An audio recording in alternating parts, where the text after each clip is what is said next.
Have you ever found yourself standing in your quiet kitchen at 2, or maybe 3 in the morning, wondering why you're awake again? You went to bed tired, ready for a full night's rest, but that familiar urge pulled you out of your sleep. It feels like such a small thing, doesn't it? Just a quick trip to the bathroom. But for so many of our respected seniors across America, this quiet little interruption has turned into a nightly struggle.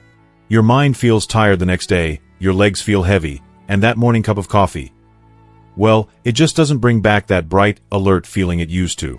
But the real danger, the one we don't often talk about, is what that chronic exhaustion leads to. It's the brain fog that can make you miss an important appointment, or the unsteadiness in your legs that could turn a simple walk across the room into a serious risk. And here's the nightmare. What if I told you that the very thing you do every day to stay healthy, drinking water, could be the secret cause of it all? As a doctor who has spent over 2 decades specializing in senior health, I've seen a shocking truth that often gets overlooked.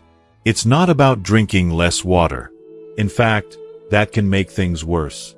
The secret lies in when you drink it. I'm not talking about textbook theory here. I'm talking about real people, like a wonderful 74-year-old patient of mine named Michael, who was convinced his 3 nightly trips to the bathroom were just an unavoidable part of getting older. He was exhausted and losing hope. In this video, I'm not here to just give you facts. I'm here to give you your nights back. We will uncover the hidden reasons why our bodies change after 60, and I will give you the simple, practical steps to work with your body, not against it, so you can finally sleep through the night. And please, make sure you stay with me until the very end, because I'm going to reveal a common evening habit that millions of seniors believe is healthy. But in reality, it's the #1 trigger for that 3 a.m. wake-up call. Understanding this one myth could be the key that unlocks your peaceful sleep. Before we dive in, I truly want to know how many of us are in this together. If the struggle I've just described, those long, broken nights, feels familiar to you, please take a moment and comment a simple yes below. It helps me know you're listening, and more importantly, it shows others in our community that they are not alone in this. Okay, let's get started. Alright, let's get right into the heart of the matter. We're going to walk through the 5 quiet habits that might be sabotaging your sleep, night after night. And more importantly, we'll discover the simple, gentle ways to correct them. Let's begin with the very first, and perhaps the most common mistake I see in my practice. Mistake number 1. The big gulp before bed. This is the habit of drinking 1 or 2 large glasses of water after 7 p.m., maybe with dinner, or perhaps with your evening medications. On the surface, it seems responsible. You're staying hydrated. You're taking your pills as prescribed. But what you don't realize is that you're setting your body up for a long night of work, right when it should be powering down. You see, as we journey through our 60s, 70s, and beyond, our bodies change in subtle ways. One of the most important changes happens with a hormone called vasopressin. Think of vasopressin as the nighttime manager for your kidneys. Its job is to tell the kidneys to slow down, to concentrate the urine, so that you can sleep for a long, uninterrupted stretch. But after a certain age, our bodies naturally produce less of this manager. The night shift gets a little less supervision. At the same time, think of your kidneys as diligent, hard-working employees who have been on the job for 60, 70, or even 80 years. They're still reliable, but they don't process things as quickly as they used to. So, when you drink a large volume of water late in the evening, it's like dropping a huge pile of paperwork on their desk right at closing time. Because the nighttime manager, vasopressin, is less present, and the workers themselves are a bit slower, they have no choice but to work overtime through the night, filtering that fluid. And the result? That familiar, unwelcome nudge at 1 or 2 in the morning. That feeling of a full, pressing bladder that you simply can't ignore. You get up, you relieve yourself, and you try to go back to sleep, but now your mind is awake, and the precious rhythm of deep rest has been broken. This brings to mind a gentleman I treated. Let's call him Robert, a 70-year-old retired engineer from Ohio. Robert was frustrated. He told me, "Doc, I'm doing everything right. I eat well, and I walk every day. But I'm up 3 times a night, like clockwork. I feel exhausted." We went through his routine, and the culprit became clear. Every night, between 7 and 9 p.m., he would drink nearly 34 ounces of water, that's a whole liter, thinking he was flushing his system for the next day. He was paying the price with broken sleep and heavy, sluggish mornings. The solution we found for him was remarkably simple. I call it the golden rule I share with all my patients. The 70-30 rule for water. It's a constructive action you can start today. Aim to drink 70% of your total daily water intake before 4 p.m. The remaining 30% can be sipped slowly through the late afternoon. And after 7 p.m., the rule becomes even stricter. Small sips only. Just enough to wet your mouth if you're thirsty, or just enough to comfortably swallow your medication, but no more than that. Robert switched his routine. Within 2 weeks, he was waking only once. Within a month, he was sleeping soundly from 10 p.m. until 5 a.m. It was a life-changing difference, and it didn't cost him a thing. So, I invite you, starting tonight, to stop flooding your system late at night. Let's begin honoring your body's need for rest. Mistake number 2. The hidden fluids in your evening meal. Now, let's talk about a much sneakier culprit. This one is clever because it disguises itself as comfort food. I'm talking about the hidden fluids you consume in your evening meal or as a late-night snack. This could be a warm bowl of chicken noodle soup, a light vegetable broth, or even that healthy-seeming slice of watermelon for dessert. And of course, it includes evening drinks like herbal tea or a comforting cup of warm milk. Your body, in its wisdom, doesn't really distinguish between water from a glass and water from a bowl of soup. To your kidneys and your bladder, liquid is liquid. And when you consume these things late in the evening, you are unknowingly topping off your bladder, little by little. It's like a slow, steady drip from a leaky faucet. You might not notice it at first, but over a few hours, that small drip fills the basin. The core reason this becomes a problem as we age is, again, tied to our body's changing rhythm. Our digestive system slows down in the evening, meaning those fluids are processed and sent to the kidneys over a longer period. Furthermore, some of those seemingly harmless evening comforts can actually work against you. For example, many popular herbal teas, including some green teas or dandelion teas, are mild diuretics. A diuretic is any substance that encourages your kidneys to produce more urine. So that calming cup of chamomile tea you drink to relax might actually be the very thing that signals your body to wake you up 3 hours later. The symptom is often a feeling of confusion. You think to yourself, but I barely drank any water after dinner. Why do I have to go so badly? You feel relaxed and cozy after your tea, but that relaxation is a short-term loan that you pay back with interrupted sleep. I remember a lovely patient of mine, Susan, a 72-year-old from Phoenix. She was plagued by waking up at exactly 2:30 every morning. She had already cut back on plain water in the evening, but the problem persisted. As we talked, she mentioned, "Oh, but I always have my special ginger tea at 9 p.m. It helps me feel calm." We realized her calming ritual was the hidden source of the problem. While ginger itself is wonderful, the 8 ounces of hot water it was steeped in was just too much liquid right before bed. The solution here is not about deprivation. It's about timing. This is a constructive action. Continue to enjoy those comforting foods and drinks, but simply shift them earlier in the day. Have your soup or your large salad with watery vegetables like cucumber and tomatoes at lunchtime. Move your evening cup of tea to 6 or 6:30 p.m. This gives your body ample time to process the fluids well before you lie down to rest. For dinner, focus on gentler, less liquid-heavy foods, like steamed vegetables, baked fish, or grilled chicken.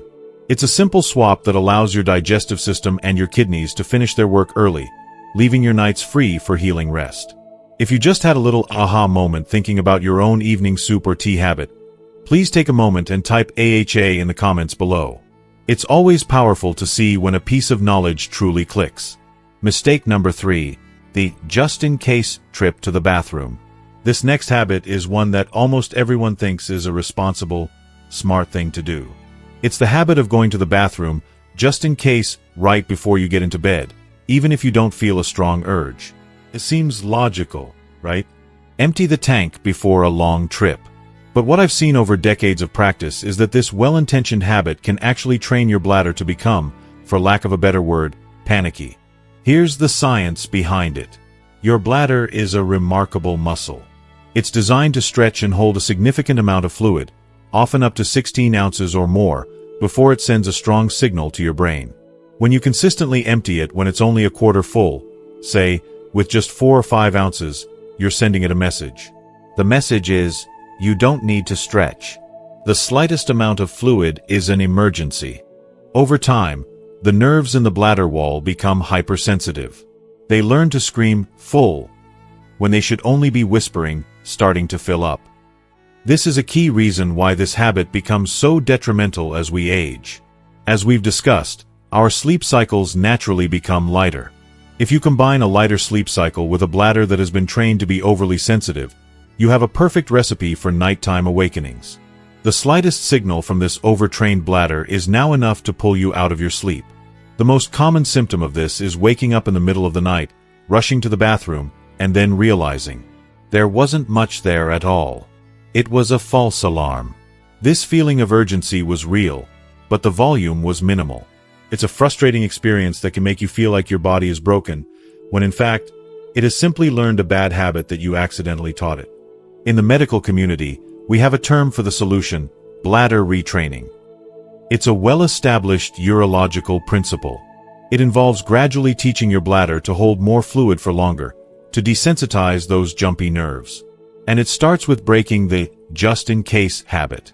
A key piece of scientific evidence supporting this is that scheduled voiding, a cornerstone of bladder therapy, teaches patients to resist the first urge and wait, proving the bladder can and should hold more. This is a corrective action, and it requires a little bit of trust in your own body. The solution is to stop doing this. Tonight, before bed, unless you feel a genuine, undeniable urge to go, try skipping that final trip. Trust that your body knows what it's doing. And if you do wake up in the middle of the night, pause for just a moment. Don't jump out of bed immediately. Take a deep breath and ask yourself, how strong is this urge really? Is it a 10 out of 10, or is it a 3 out of 10? If it's not an overwhelming urge, try to relax, take a few more deep breaths, and see if it subsides. You will be amazed at how often that feeling simply fades away, allowing you to drift back to sleep. You are not broken. You just need to gently untrain the alarm system you've accidentally put on high alert. Mistake number 4. The salty and icy evening combo. Let's move on to 2 culprits that work together as a team to disrupt your night. Salty foods at dinner and ice-cold water. Many of our favorite comfort foods and convenient evening meals are loaded with sodium. Think about canned soups, frozen dinners, cured meats, pickles, or even just sprinkling too much salt on your home-cooked meal. The science here is very direct. Salt acts like a magnet for water in your body. When you consume a lot of sodium, your body's salt-to-water ratio gets thrown out of balance. To restore that balance, your brain triggers a powerful thirst mechanism. It's a survival instinct. Suddenly, you feel an intense need to drink water, and you often end up drinking far more in the evening than you otherwise would have. This, of course, leads directly to the problem we discussed in our very first point: overloading your kidneys at night. Now, let's add the second part of this team: ice-cold water. Many people love a glass of ice water, especially after a salty meal. But for an aging body, very cold liquids can be a shock to the system. Think about it this way. Your internal organs are happiest around your core body temperature of 98.6 degrees. When you introduce a 35-degree liquid, your bladder lining can momentarily constrict. This can irritate the nerves, making an already sensitive bladder even more twitchy and prone to sending urgent signals. The core reason this combination is particularly troublesome for older adults is that our ability to regulate sodium becomes less efficient with age. Our kidneys are not as quick to excrete excess salt. This means the thirst signal can be stronger and last longer. Combined with the increased bladder sensitivity that is already common, this salty and icy combo creates a perfect storm.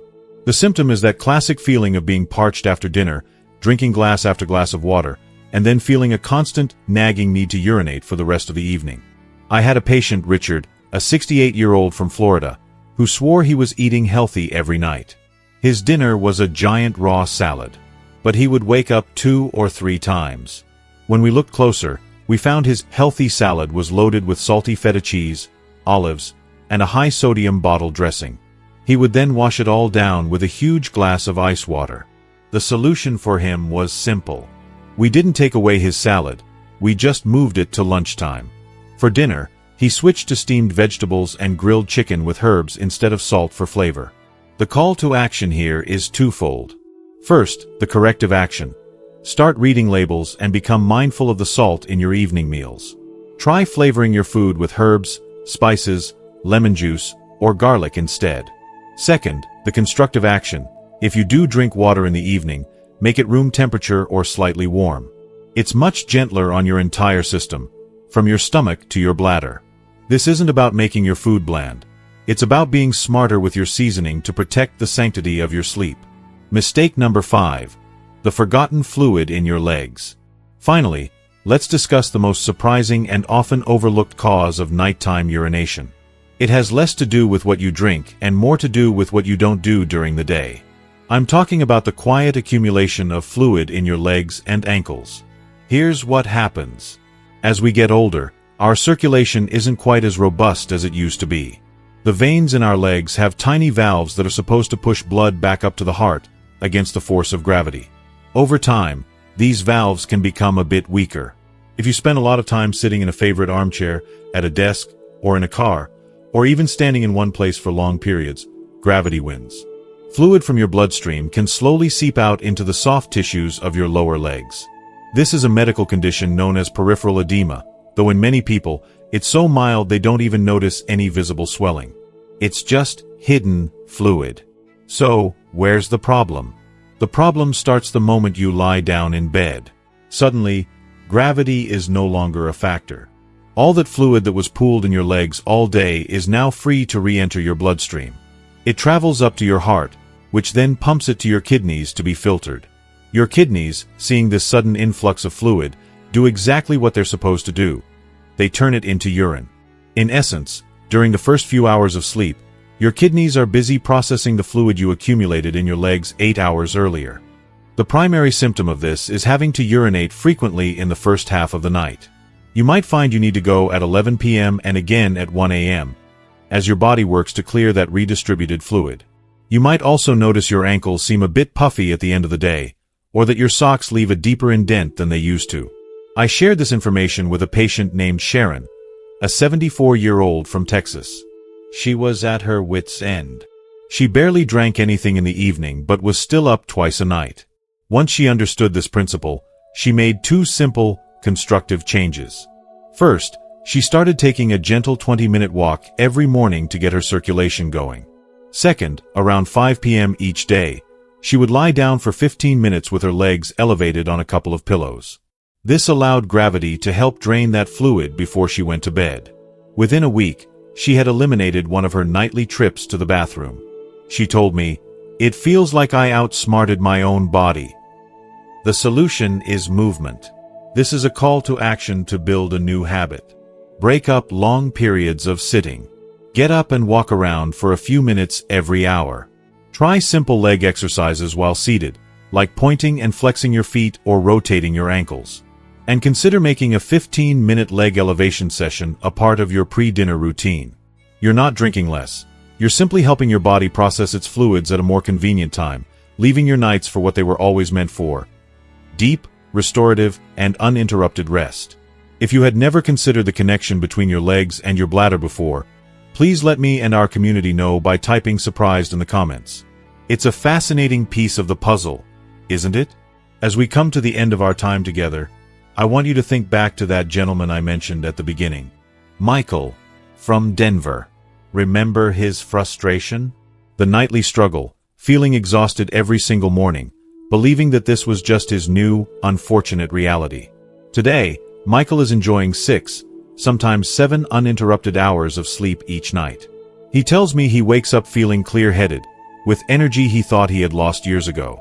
And do you know what complex, expensive treatment he needed to achieve this transformation? None at all. The only change he made was shifting his last glass of water to 6:30 in the evening. That's it. So simple, yet so powerful. His story, and the stories of so many others like him, bring us to the most important lesson I hope you take away today. Your body has not given up on you. It is not your enemy. It's simply speaking to you in a different language now.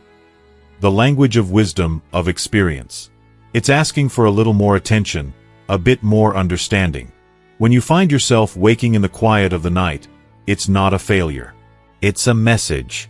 And when you listen to that message, when you respond with these small, gentle adjustments we've talked about, you are giving your body the profound gift of rest.